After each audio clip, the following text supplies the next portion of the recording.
Well, hello there, good night to you all. So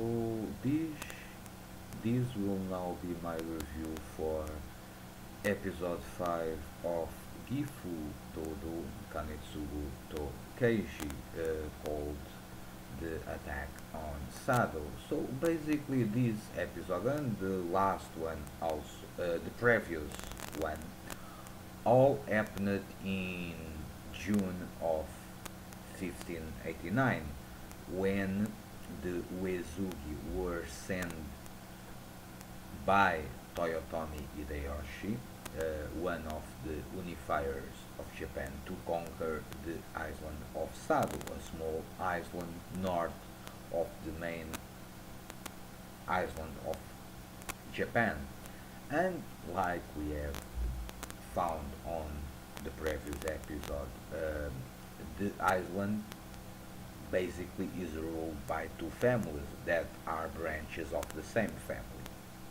And both families have a plan that is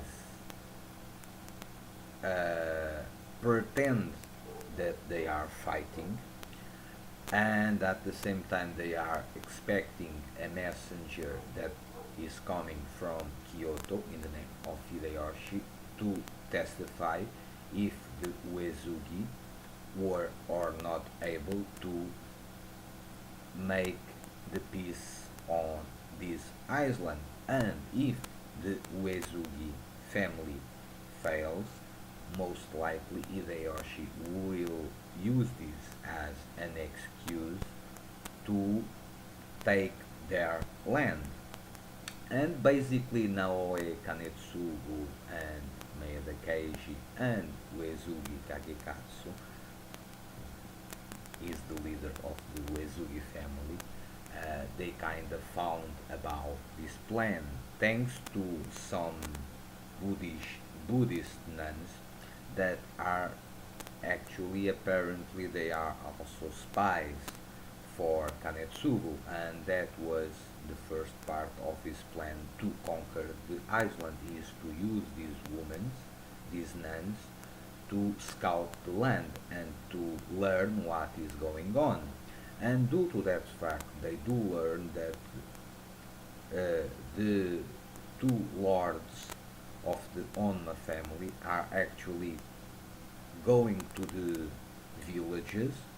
They grab peasants, they put them on military uniforms, and then they send them to the river just to be shot to death by the other army. And they found about this, and then Kanetsugu kind of devises a plan that basically is to capture the flags of one of the armies, and then using the nuns that also fight as soldiers, and the explanation that they did about women fighting during the Sengoku Jidai period as soldiers, it's true, it happened, because the lack of soldiers that were being killed over the years on battles kinda in a way prompt that you women also fight as soldiers. And basically they are using the flags of the northern army and they cross the river, and then the leader of the southern army kinda this recognizes that both men are Maeda Keiji and Kanetsugu, and kinda orders his army to kill them. But at the same time, the main forces of the Uesugi army took him from behind and basically neutralized him.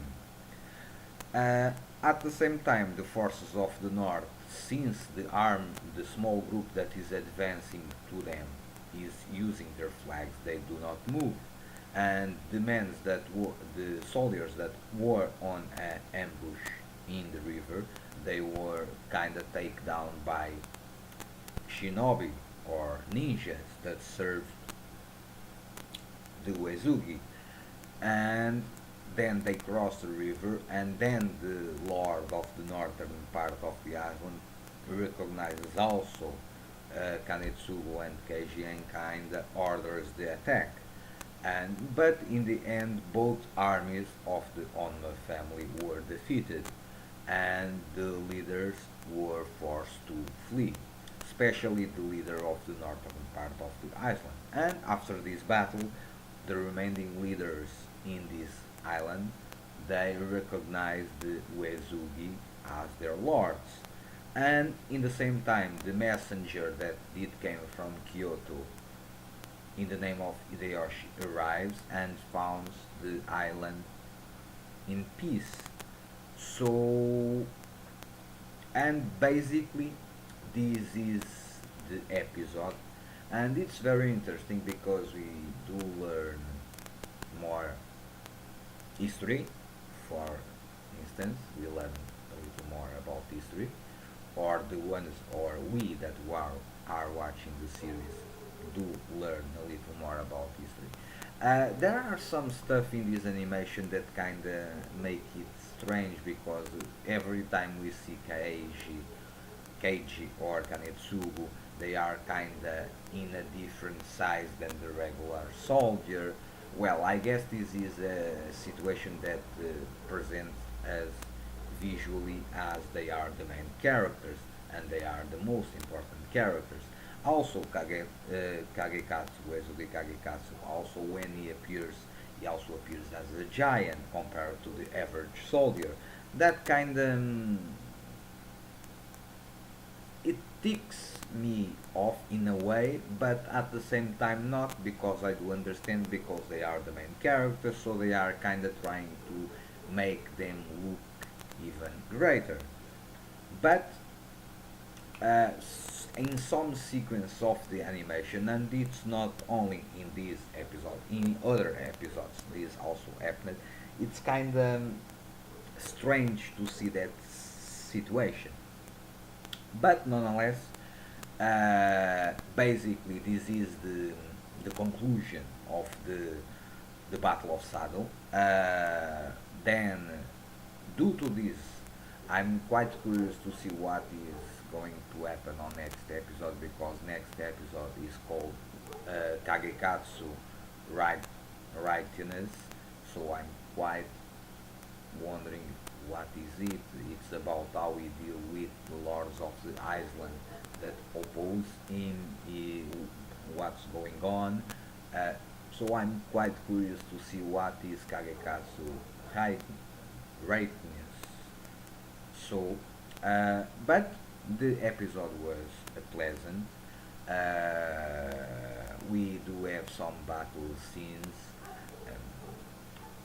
It we learn that the goal of this the leader of the Nanzi is basically to establish a red light district in this island because now that the island is in peace there will be miners coming to the island and she becoming the let's say ruler of the red light district. In a way she will help the woman that will work there and will protect them. So this is kind of interesting. I don't know if we will ever see this character again. Probably next episode we will see her again, but in the future I don't know. But he's an interesting character, the Nan Saiyan. And well, basically this was the episode. It was pleasant. The ones that watch this, learn a little more about history, and it was enjoyable. Um, but like I say, some of the animations and even the face of the leader of the Onma in the south is kind of cari- a caricatured image of him that was kind of strange, but nonetheless, this does not plays too bad on the episode because the story, the pacing was great. was quick. They go straight to the point, so it was a very pleasant and enjoyable episode to watch. So this is my review for episode 5 of Gifuu Doudou, Kanetsugu to Keiji. Hope you enjoy, stay well, peace, see you soon.